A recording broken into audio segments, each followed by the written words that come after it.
आप सभी को सुप्रभात। और इस वीडियो में आप देख रहे हैं ये संगम तट प्रयागराज है और अभी महाकुंभ की तैयारी चल रही है। महाकुंभ 13 जनवरी से लेके 26 जनवरी तक है। और आज मैं आपको प्रयागराज के बारे में कि प्रयागराज को तीर्थराज भी कहा जाता है और तीर्थ के विषय में जो है कुछ प्रकाश डालता हूँ अग्नि पुराण के संदर्भ से। अग्नि पुराण के तहत जो गीता प्रेस गोरखपुर के द्वारा प्रकाशित होती है। तो अग्निदेव जी का कहना ये है कि जिस भी व्यक्ति के हाथ पैर और मन भली भांति संयम में रहें तथा जिसमें विद्या तपस्या और उत्तम कीर्ति हो, वही तीर्थ के पूर्ण फल का भागी होता है। जो प्रतिग्रह छोड़ चुका है, नियमित भोजन करता और इंद्रियों को काबू में रखता है, वह पाप रहित तीर्थयात्री सब यज्ञों का फल पाता है। ऐसा कथार्थ नहीं है कि आप पापाचरण में लिप्त हैं और आप वहाँ स्नान करेंगे, वहाँ जाएंगे तो आपका पाप मिट जाएगा। आपको अपनी इंद्रियों को बस में रखना पड़ेगा, अपने आप को सही रखना पड़ेगा, तभी आपको तीर्थ का लाभ मिलेगा।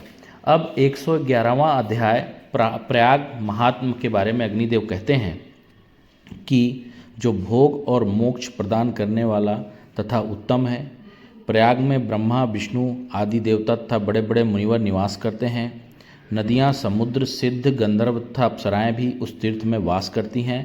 प्रयाग में 3 अग्निकुंड हैं, उनके बीच में गंगा सब तीर्थों को साथ लिए बड़े वेग से बहती है। वहाँ त्रिभुवन विख्यात सूर्य कन्या यमुना भी हैं। गंगा और यमुना का मध्य भाग पृथ्वी का जगन माना गया है और प्रयाग को ऋषियों के जगन के बीच का उपस्थ भाग बताया गया है। अब उसके साथ प्रतिष्ठान सहित प्रयाग कंबल और अस्तर नाग तथा भोगवर्ती तीर्थ ये ब्रह्मा जी के यज्ञ की वेदी कहे गए हैं।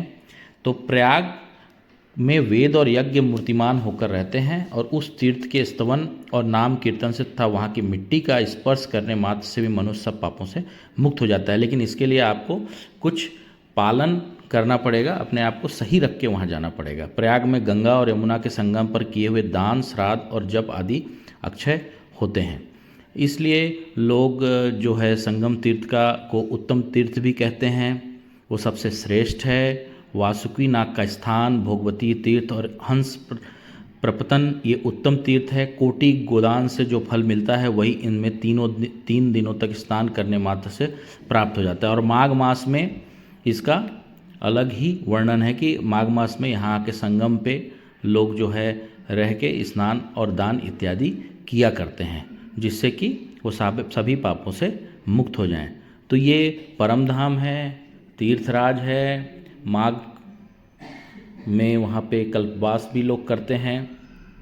और ये संगम जो प्रयाग जिनको कहा जाता है, और प्रयाग में दान का, अस्थि विसर्जन का, पिंड दान का, श्राद्ध का, सभी का बहुत विशेष है।